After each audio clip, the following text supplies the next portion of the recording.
E.B. White says, analyzing humor is like dissecting a frog. Few people are interested, and the frog dies of it.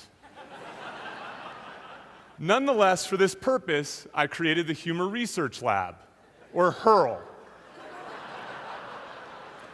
Understanding what makes things humorous is actually a really important question. People a lot smarter than me have been trying to crack the humor code. So Plato and Aristotle wrote about this 2,500 years ago.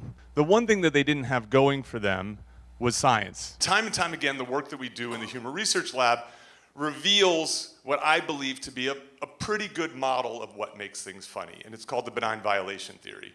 Essentially, the idea is this, is that the things that we laugh at, the things that you're laughing at tonight, are wrong yet okay, are threatening yet safe, or don't make sense yet make sense. So we call them benign violations. What's wrong and what's okay, what's a benign and what's a violation, depends wholly on the context that you're in, the mood that you're in, how many drinks that you've had, the culture that you belong to, and so on. That sets the rules and that sets the interpretations of these things.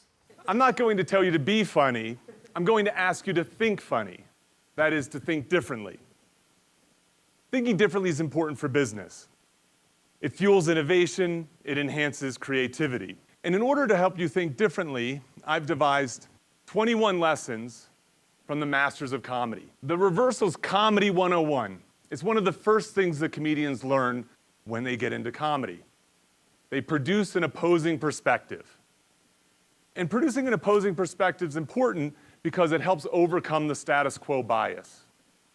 And the status quo bias is a problem for business because it causes risk aversion.